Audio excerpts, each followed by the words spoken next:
And hello sa inyong mga lahat. Magandang araw, kung araw man dyan sa lugar na meron kayo o sa ibang bansa o dito sa Pilipinas. Dito sa Pilipinas ngayon gabi. Alright? So, magandang gabi po sa inyong lahat. Magandang araw para sa ibang bansa. Nandito naman kami para doon sa aming programa ng Blind Republic Philippines na pinagmagatang Kwento mo, buhay buhay mo. mo. Alright, so ngayon ay una kong pababatiin ang aking kasama. So tatlo kaming magbibigay sa inyo o magbabahagi ng aming kwento or mga kwento ng mga taong nasa paligid natin. Mga kwento ng buhay nila. So una kong pababatiin ang ating isang friend na si Lady or si Miss M. Alright? Miss talaga. Miss M. Ayun, bati ka muna, Miss M. Hep, hep. Hooray. Hep, hep, Papanoy. Hooray. Hooray! Alright. Ayun, Yeah. buhay na buhay tayo ngayon. Oh, So, syempre. ibig sabihin, maganda po tayong lahat. At sana ay lagi po kayo naka-tune in. Yun. Sa radyo ay tune in sa ating kwento mo, buhay mo. Sa Yan. radyo, Siyempre, di ba, kung lagi silang nakasubaybay sa Blind Republic, so ibig sabihin, nasusubaybayan nila ang kwento mo, buhay mo. Di ba? So, magandang gabi po, at magandang araw po sa ating lahat. Alright. So, next naman ay pababatiin natin ang ating nag-iisang poging-pogi na si Papa Noy. Hello. Magandang gabi sa inyong lahat, sa lahat ng mga nanonood sa amin. Muling nagbabalik ang inyong mga kaibigan. Dito sa Blind Republic, kwento mo, buhay ko. buhay mo. Ayun, at ako nga pala si Lady G. Ayun, makinig kayong lahat at tapusin nyo lahat ng aming mga videos, tapusin yung panoorin. At please, lalo na sa mga bago po na hindi pa nakakapag-subscribe, so please like, subscribe, and please share sa amin pong YouTube channel para po makatulong kayo or ang inyong pong pag-like, pag-subscribe, at ang inyong pag-share, lalong-lalo na ang pagpapanood po ninyo sa aming mga video ay napakalaking tulong po para po sa aming mga blind na may mga kapansanan. So almost siguro mga 100 members na tayo, no, Papa Noy? Sa Blind Republic. Mababa sa 100. Medyo Below. mababa. Malapit na, no? Malapit sa kabihasnan. Malapit na tayo sa 100 na members ng Blind Republic at yun ay makakakuha or matutulungan natin makakuha ng biyaya.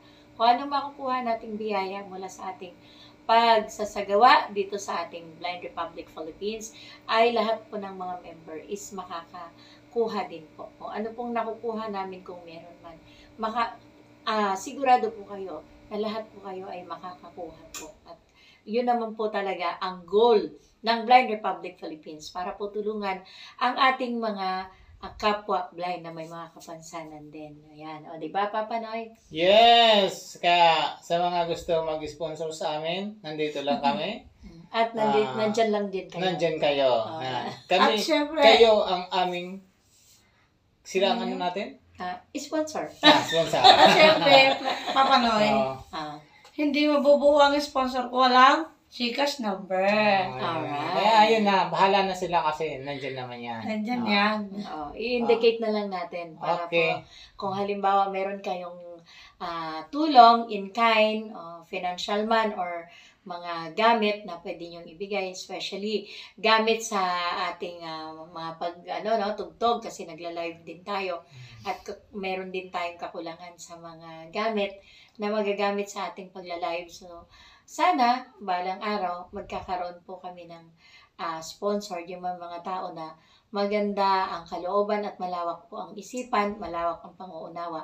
Nahanda po kaming unawain at tulungan at i-sponsoran para po matulungan kaming mga blind sa kung anong mga mithiin namin sa buhay. Ayun. So ngayong araw na to, dito sa Kwento Mo Buhay Mo, no, matagal din tayong hindi Miss M, no? So, Matagal na nga. yeah, Kasi Walang signal. Bagyo nga, sabi ko eh. Yun, laging bagyo, tapos laging busy, pero still, nandito pa rin ang Blind Republic Philippines. Siyempre. Para po magbigay sa inyo ng pwedeng entertainment sa pamamagitan sa pagkanta or pamamagitan sa lalong-lalo na itong ating programa na Kwento Mo Buhay Mo. So ngayon, sisimulan po natin, meron po tayong isang kwento na matagal na po itong kwento, no? So, dahil sa hindi po natin siya laging,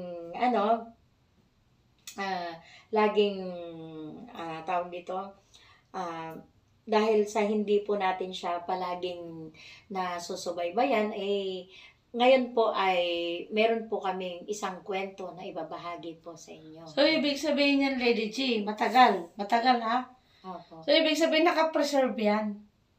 Naka-preserve. Yan, naka-preserve po yan. Ano masasabi mo, Papa Noy, naka-preserve daw?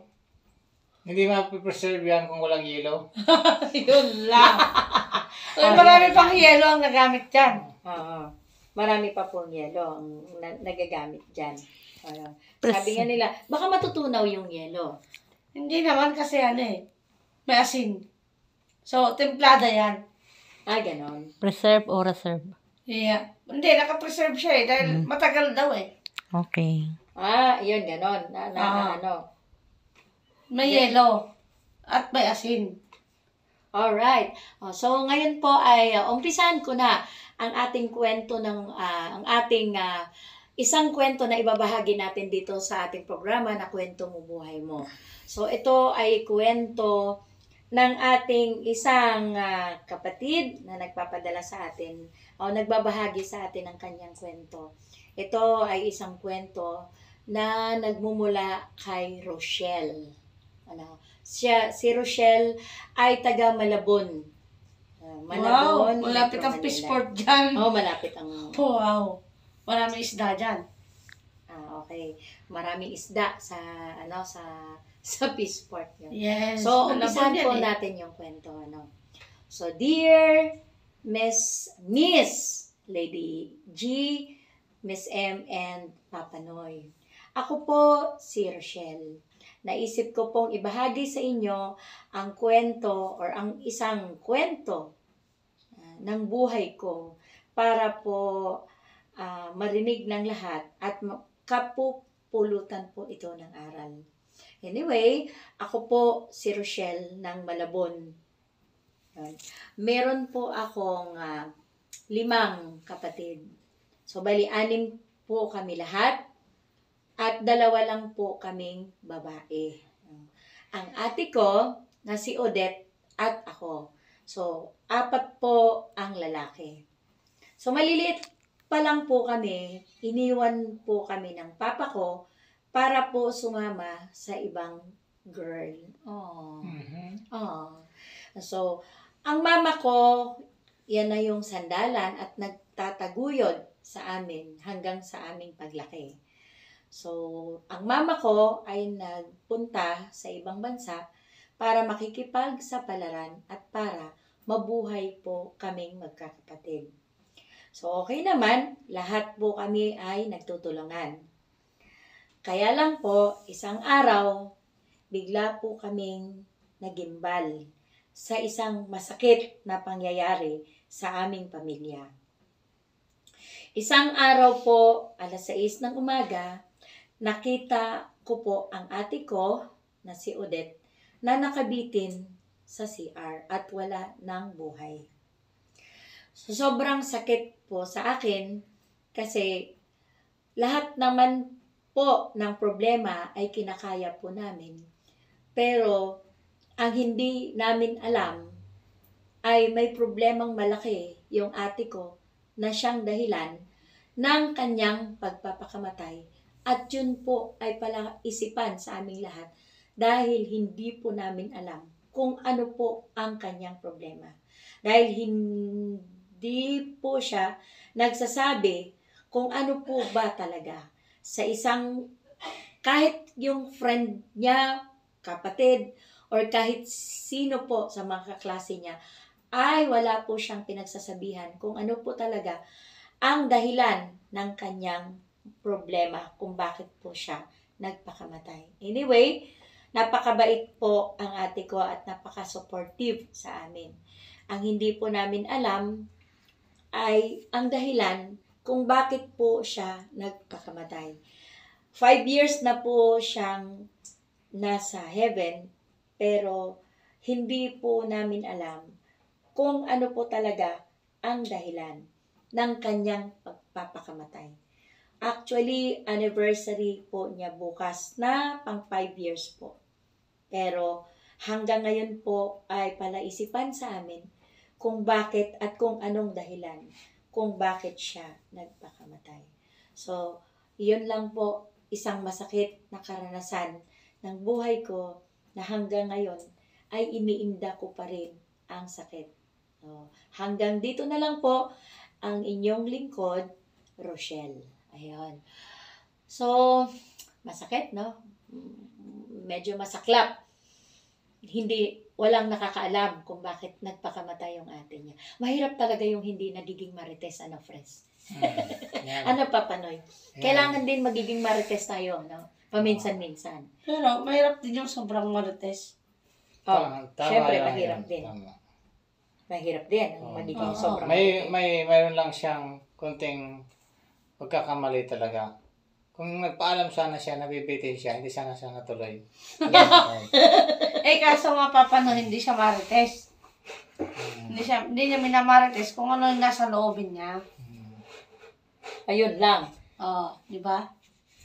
Yun ang problema sa kanya. Kasi kahit papano, dapat, ang ano ko lang, kung meron tayong mga problema, pwede naman nating i-share. Pwede mo Oh, pag-usapan. yes, huwag tayong mahiyang i-share ito sa ibang tao para lang maibsan yung mga problema or yung mga nararamdaman natin, Kasi walang nakakaalam talaga kung halimbawa, kung hindi mo i-share ang mga problema mo, hindi alam kung anong dahilan katulad nito ni Rochelle, na nagpadala sa atin ng liham.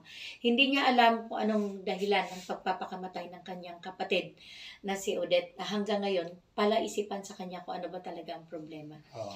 So, anong masasabi mo dito? Ako, ang masasabi ko lang dito, Presnoy, kung mayroon tayong problema, pwede naman nating i-share sa ibang tao para magkaroon din tayo ng konting payo dahil sa kanila. Para sa kanila, magkaroon sila ng, kumbaga papayuhan nila tayo kung paano natin i-handle yung mga problema natin. Di po ba, Papanoy? Para kay Rochelle, Rochelle. para sa kanya, ang masabi ko lang sa kanya, sana sumulangit nawa ang kanyang kaluluwa. Hindi si Rochelle yung namatay, si Odette. Si Odette pala. Sorry, si Odette pala. Oo. Yan. Sumulangit nawa ang kaluluwa ni Odette. Dahil, kung nagtapat sana siya ng kanyang mga problema sa buhay, sana napigilan, di ba? Yes. Kaya hindi niya naipagtapat, kaya ang nangyari sa kanya, tuluyan siya. Kaya para sa kanya kay Odette, asan ka man naroon, sana maging masaya ka na sa kinaroonan mo. Yan. Kaya sa mga nagtatago at hindi marites diyan, Maging marites kayo. maging marites na kayo. Para hindi rin kayo matulad kay Odette. Nabigla na lang. Nabigla na lang nakita sa CR nakabitin. Mhm. Yan. Yun. Mahirap yung magsarili. Hindi pwede yun. Di ba, Miss M? Ang pagsasarili, depende yan. Depende ba? Hindi. Hindi. Yun, ang pinakamaganda noon. Ang pinakamaganda noon. Mhm. Ito yung magiging halimbawa sa mga taong hindi marites. Kaya, dapat maging marites kayo. Lalo na kung ang buhay mo masyadong malungkot, kailangan ipagtatapat mo siya sa mga kasamahan mo sa buhay. Di ba, Madam Lady M? Siyempre, ang akin, depende naman sa pagmamarites, Huwag mo lang imamarites ang kapwa mo. Ayun lang. Ang imarites mo yung sarili mong buhay, para may voice out mo yung problema. Para masabi mo yung sa loobin mo, di ba? Kaya yan para sa mga hindi marites, matuto na kayo magmarites, ha? Huwag lang kayo magmarisol. Kaya, Yun lang. kaya para sa lahat, para makaiwas tayo sa katulad kay Kay Odette. Odette na hindi niya kinaya dahil hindi niya nailalabas kung ano yung sa loobin niya. Ang ginawa niya ay yun, matakasan niya kung ano yung mga problema sa buhay. Kaya sa lahat ng mga sa lahat ng mga viewers namin, sa lahat ng sumusubaybay sa Kwento Mo Buhay Mo, yan, patuloy lang kayong manood, sumuporta sa amin dahil mas marami pang mga kwento ang inyong mapapakinggan at mapapanood sa amin. Madam, Lady N, Madam Lady G. Lady J. Ayan. So, para sa hindi masamang magiging magmamarites tayo, ang sinasabi nilang marites. Basta, i-share lang natin sa ibang tao, yung lalo na yung mga Sarili natin. yung mga taong open-minded, para nakabawas din yun sa mga bigat ng problema na dinadala natin. Kapag i-share natin ang ating problema at nakakakuha din tayo ng mga idea mula sa mga taong malawak ang panguunawa at malawak ang kaisipan. So, wag nating sarilinin. So, itong problema ni Odette ay talagang siya lang, ang nakakaalam. Kung ano ba talaga ang dahilan sa kanyang pagpapakamatay. Sad story, pero sana magiging kapupulutan natin ng aral ang kwento ni Odette. So, kung may problema po tayo, wag po tayong mahihiyang lumapit, lalo na sa mga tao na alam natin na mapagkatiwalaan, malawak ang panguunawa at malawak ang pang-isipan, ang kaisipan. Ayan. So, patuloy po natin na patuloy po tayong makikinig at patuloy po tayong makisubaybay sa ating programa na Kwento Mo Buhay Mo. Kung ano po ang inyong mga comments, i-comment nyo lang po sa aming link sa YouTube. Please like, share, and please follow po, subscribe po sa aming programang Kwento Mo Buhay Mo. At ito po si Lady G, ito naman si Ako naman po si Miss M. At may sasabing, bawal ang maging Pikon. marites. Pikon. Ako naman ay yung Papa Noy. Ayan. Pwedeng Ang lapitan mapagmahal. yan. Yan, pwedeng Pagmamahal, lapitan. Si Papa madaling lapitan, madaling kausapin, hindi pwedeng utangan. Ayun, mahirap utangan. So, ayun. At ito po si Lady G at ito po ang aming programa na Kwento mo. Kwento Mo Buhay Buhay Mo. Mo. Ayan, maraming salamat po. Bye-bye.